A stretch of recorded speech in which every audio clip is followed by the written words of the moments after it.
چیزیں ہیں، اتنی جذبات ہیں کہ جو میں اپنے آنکھوں سے دیکھی. میں نے وہ ظلم و ستم بھی دیکھے جو صابرہ شتیلہ کے اندر ہوئے لبنان کے اندر. اس وقت میں وہاں پہ موجود تھا. مگر اس وقت کی کہانی کچھ اور تھی، آج کی کہانی کچھ اور ہے. جی اس وقت مغل صاحب جی میں دل کی تھا گرائیوں سے بات کر رہا ہوں آپ سے. جی بے شک آپ کی ماشاءاللہ پتہ چل رہا ہے ہمیں. اس کی وجہ یہ ہے کہ میں نے آنکھوں سے یہ ساری چیزیں دیکھی ہیں وہاں دیکھی پہ. ہوئی ہے. جی جی میں نے ان گناہگار ہاتھوں سے میتیں اٹھائی ہیں بچوں کی. آج جب میں ان کی فوٹیج دیکھتا ہوں، ان بچوں کی، بہنوں کی، بیٹیوں کی، ماؤں کی جب فوٹیج دیکھتا ہوں، میرا سر وہ لاشوں کو ہاتھوں میں اٹھا کر ہمیں دکھا رہے ہیں. امریکہ کے سابقہ صدر براک اوباما نے اس کی شدید مذمت کی ہے. اس نے کہا کہ اس کو فل فورس سیز فائر کیا جائے. سر میں آپ سے جو پوچھنا چاہ رہا ہوں، کیا مسلمت امہ، کیا سیاستدان اپنی سیاست چمکانے کے لیے بہت کچھ کر رہے ہیں سر فلسطین کے لیے؟ اگر اس فلسطین کے لیے آج اگر آواز نہیں اٹھائیں گے تو کل ہمارے ملک کے لیے کون آواز اٹھائے گا؟ مغل صاحب اگر میرے سے وعدہ کریں آپ، اگر تو اس کو آنیئر کرتے ہیں اس پروگرام کو، میں وہ باتیں بھی کروں گا. مجھے اپنی جان کا کوئی فکر نہیں ہے. جو ایک جان نہیں، ہزاروں جانیں جاتی ہیں تو جائیں. بالکل. مجھے اس چیز کا کوئی فکر نہیں ہے. عالم اسلام کی جہاں تک بات ہے تو مجھے سمجھ نہیں آ رہی کہ اس سے پہلے اور آج تک عالم اسلام کہاں سویا ہوا ہے. عالم دین کہاں سوئے ہوئے ہیں؟ عالم دین کہاں سوئے ہوئے ہیں. میں اپنے ملک کی ضرور اس میں ہائی لائٹ کروں گا، اپنے ملک کے بارے میں ضرور بات کروں گا کہ ہمارے عالم دین کو کیا ہوا، ہمارے حکمرانوں کو کیا ہوا. ہماری فوج نے، میرے آرمی چیف آف بڑا اچھا اسٹاف سٹینڈ نے لیا تھا، بڑا اچھا سٹینڈ لیا. مگر اب ایک باتوں سے سٹینڈ لینے کا وقت گزر گیا. اگر آج آپ نے دیکھا ہوگا کہ میں ہر ریلی میں شامل ہوں. ایسے ہی بے شک، کوئی شک نہیں. شانہ بشانہ فرنٹ لین پہ ہوں. جی آپ کل بھی تھے بارے میں جو ہر جگہ پہ میں موجود ہوں. مگر اب یہ ریلیاں نکالنے سے کوئی فائدہ نہیں ہے.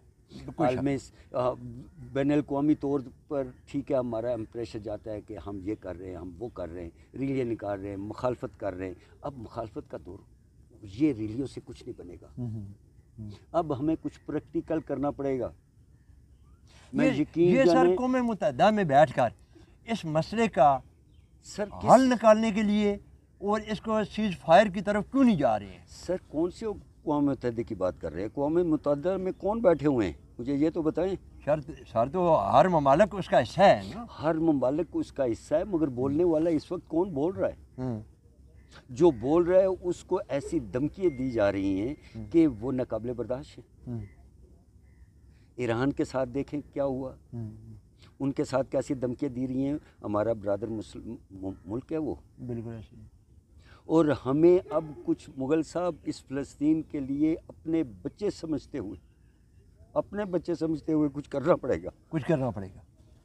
جب تک ہم کچھ نہیں کریں گے تو ہم یہ باتیں کرنے سے، انٹرویو کرنے سے کچھ نہیں حاصل نہیں. ملک صاحب تو کیسے کرنا پڑے گا؟ کیا دیکھیں، جب تک ہماری گورنمنٹ پاکستان ہمیں سپورٹ نہیں کرتی، اس وقت تک ہم یہ باتیں کرتے رہے. میں پوری بھرپور کوشش کروں گا. فلسطین امبیسڈر سے میری پہلے بھی میٹنگ ہو چکی، ان کے ساتھ میرے بڑے اچھے مراسم ہیں. شروع سے لے کر آج تک 40 سال سے میرے مراسم ہیں ان کے لوگوں کے ساتھ. جو امبیسڈر آتا ہے الحمدللہ اس کے ساتھ میرے مراسم میں پورے سٹاف کے ساتھ ہے. میں ریکویسٹ امبیسڈر آف فلسطین سے بھی کروں گا، احمد ربائی صاحب سے. نہایت شریف آدمی ہیں، بہت اچھے لوگ ہیں، وہ کچھ کرنا چاہتے ہیں. مگر میں ان سے ضرور کہوں گا کہ انڈیویژنل طور پہ میرے لیے کوئی حکم خدمت ہے تو میں فلسطین جانے کے لیے تیار ہوں، اپنی ٹیم کے ساتھ جانے کے لیے تیار ہوں. اور میں اپنی گورنمنٹ آف پاکستان سے، نگران حکومت ہے یا جو بھی ہے، خدا کے لیے آواز اٹھائیں، ان بچوں کے لیے آواز اٹھائیں. میرے حکمرانوں، میرے آپ حکمران ہیں، میرے چیف آف آرمی سٹاف ہے، میں اس پاکستان کا رہائشی ہوں اور پاکستانی ہوں.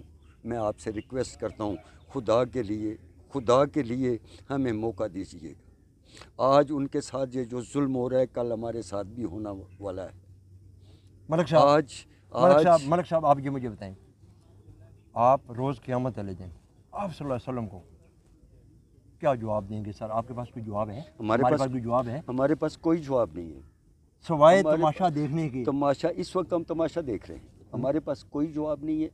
حضور پاک کے سامنے ہم چہرہ کون سا لے کے جائیں گے؟ کیا جواب دیں گے؟ ہم آپ کے امتی تھے، ہم نے اپنے برادر کے لیے آنکھوں کیا کے کیا؟ سامنے لاشوں کے ٹکڑے ہو رہے ہیں مسلمانوں کے، اور ہم خاموش بیٹھے ہوئے خاموش بیٹھے ہوئے ہیں۔ اس لیے مغل صاحب میں کہہ رہا ہوں کہ خدا کے لیے آپ کا میں بہت بڑا شکر گزار ہوں کہ آپ نے موقع دیا اس پہ بات کرنے کے لیے۔ مزید فوٹیج میں فلسطین سے ڈائریکٹ رابطے میں ہوں اس وقت۔ فلسطین سے مجھے واٹس ایپ آ رہے ہیں ان بچوں کے، اور وہاں سے جب میں دیکھتا ہوں تو میرا دل خون کے آنسو روتا ہے۔ مجھے افسوس ہو رہا ہے کہ میرے پاس وہ الفاظ میں کہاں سے لاؤں کہ جو میں اپنے گورنمنٹ آف پاکستان سے یہ کہوں کہ خدا کے لیے ہمیں اجازت دیں، ہم فلسطین جانے کے لیے تیار ہیں۔ میری ایج 71 سال ہوگی اور ایک ویلفیئر کا ادارہ چلا رہا ہوں، میں پورے ادارے کے ساتھ جانا چاہتا ہوں۔ میرا ادارہ تیار ہے، مجھے مجبور کر رہے ہیں جی کہ آپ کچھ کریں۔ میں کیا کر سکتا ہوں؟ میں جو کر سکتا ہوں میں حاضر ہوں فلسطین کے لیے۔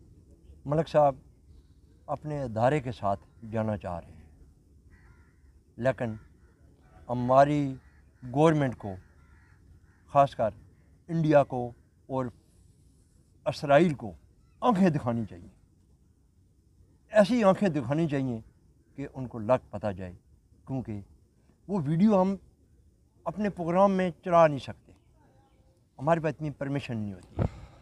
جب وہ ہم ویڈیو دیکھتے ہیں تو آپ یقین مانیں کہ ہمارا کلیجے جو ہیں نا پاش پاش ہو جاتے ہیں۔ مغل صاحب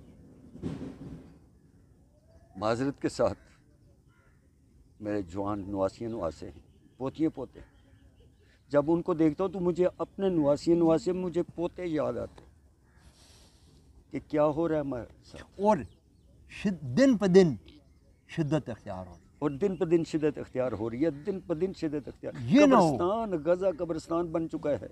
کب اٹھیں گے عالم اسلام؟ اٹھیں؟ خدا کے لیے اٹھیں، خدا کے لیے اٹھیں اور اس کے لیے کچھ کریں۔ خاص کر میں، ہمارا ہیڈ ہے سعودی عربیہ، کیا ہو گیا ہے سعودی عربیہ؟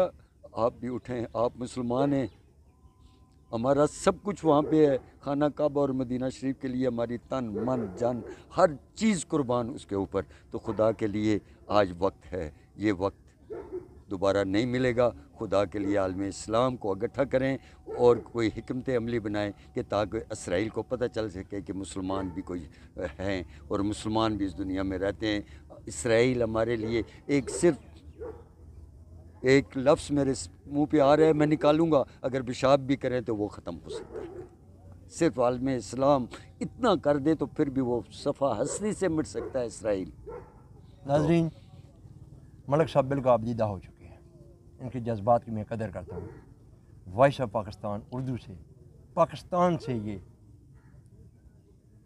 ہم کہتے ہیں اسرائیل کو کہ پھر فورسز فائر کرنا چاہیے، بند کرو بغیرتی، بند کرو، یہ بغیرتی بند کرے اسرائیل، یہ بند کرو، اور ہم فلسطین کے ساتھ شانہ بشانہ، ہم کہتے ہیں اگر ہماری جان جاتی ہے، گھنٹہ نہیں 1 سیکنڈ میں چلی جائے، ہم دینے کے لیے تیار ہیں۔ لیکن اگر ہماری گورنمنٹ ہمیں سپورٹ کرے، ہمیں اجازت دے، تو ہم وہاں آنے کے لیے تیار ہیں، نہیں تو رب العالمین اذانیں ہو رہی ہیں، ہم اللہ پاک کے آگے التجا کرتے ہیں، ہے میرے مولا اس فلسطین پہ تو ایسے فرشتے نازل عطا فرما کہ وہ جو ظالم لوگ ہیں پاش پاش ہو جائے، آمین آمین ثم پاش آمین۔ پاش ہو جائے یا رب العالمین۔ روز قیامت والے دن کم از کم ہم آپ کے سامنے سرخرو ہو کر کھڑے ہوں کہ ہم اس آواز کو بلند کرنے کے لیے اپنی آواز فلسطین کی آواز کے ساتھ ملانے کی پوری کوشش کی ہے۔ انشاءاللہ مجھے اپنی ٹیم کے ساتھ وائس آف پاکستان